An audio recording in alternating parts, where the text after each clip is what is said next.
afternoon, everybody. Calm Biker here. Just out for a little trip on the Kawasaki.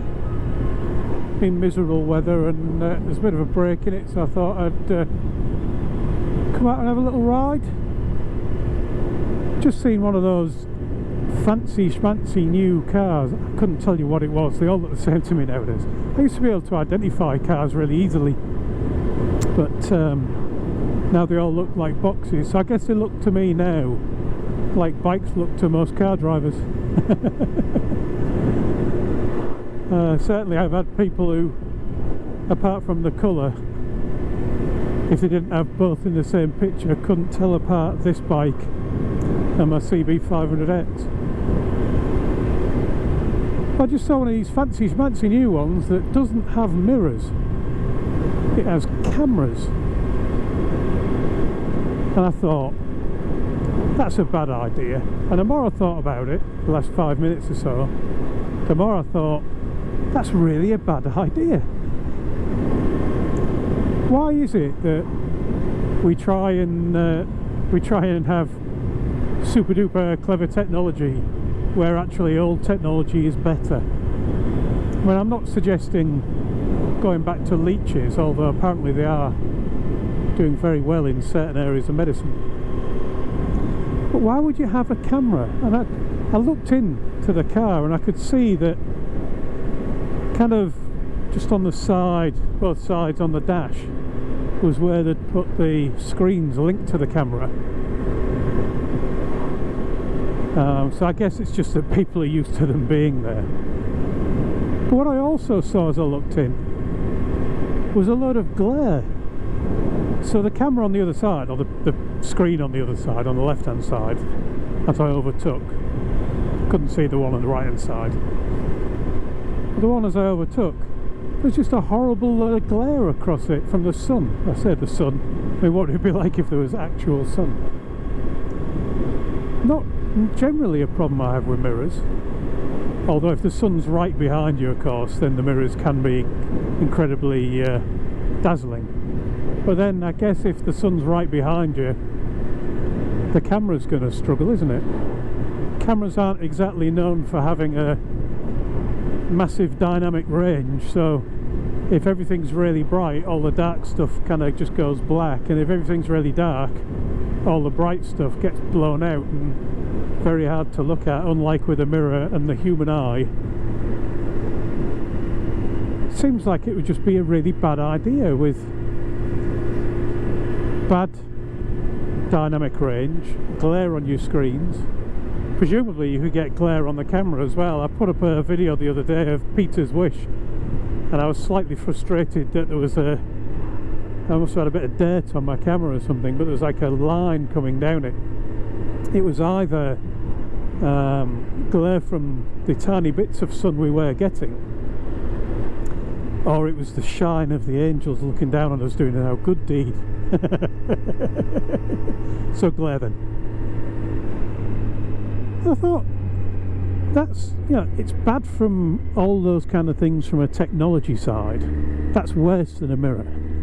And then if it gets broken, if the camera gets broken or the screen fails, now mirrors can get broken. I've broken a mirror before on a car, and I headed over to Halfords, the local Halfords car accessories place, the place where the boy racers go to buy all the bits of plastic to stick all over the car, and I bought a new one for about 20 quid, and I stuck it on, and that was it. It was fixed. But if you have to get a new camera if that breaks, or if you have to get a new screen if that fails inside your car, that's going to be really expensive, isn't it? So it seems to me that from the car driver's perspective, it's just a bad idea. Might as well back off a bit. I'm not going to get past this one for a while, am I? Bit of traffic around here. But the reason I noticed it was actually that the driver was being a little bit odd. We were in a 60 miles an hour zone, and they were doing, well, at one point they were doing about 50, and then they slowed down to about 30, and then they sped up to about 50 again, and then they slowed down to 30 again, and they were weaving left and right.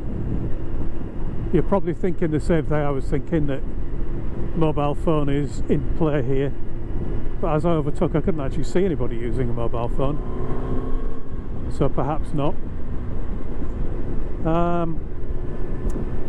But of course, when you see somebody driving like that and you're thinking, I want to be past them,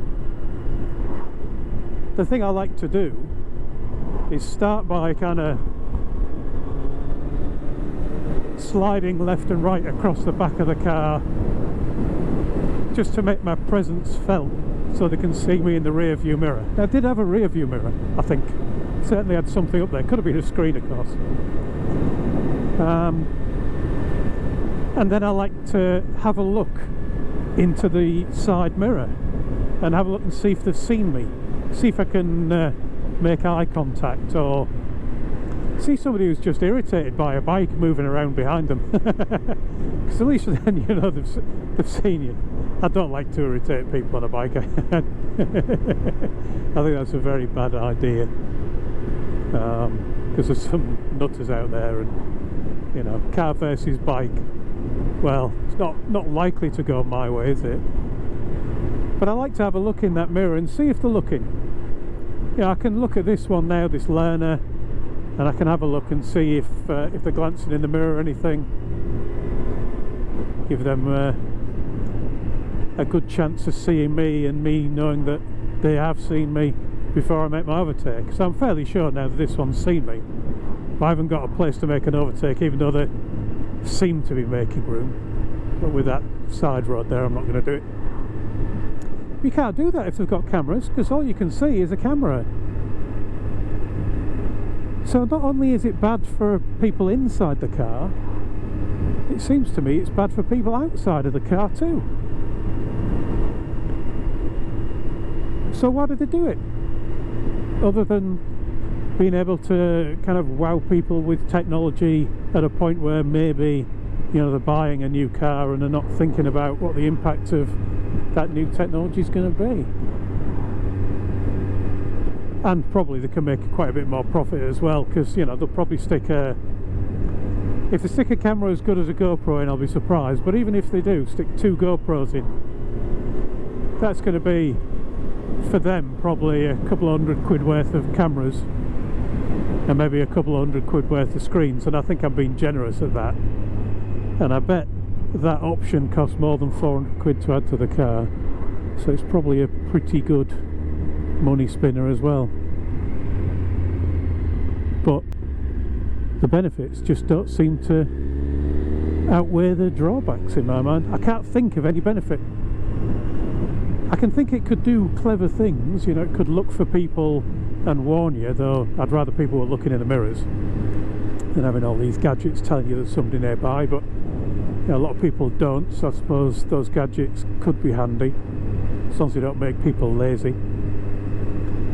And I guess it could be interesting if the cameras record, so that you could, you know, whip out an SD card in the event of an accident or something and not have to have a dash cam in your car.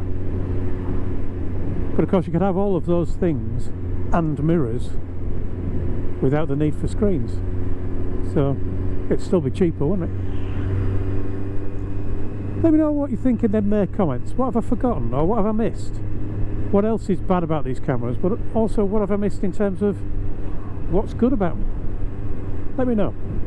Thanks for watching, everyone. Ride safe, and I'll talk to you all again soon.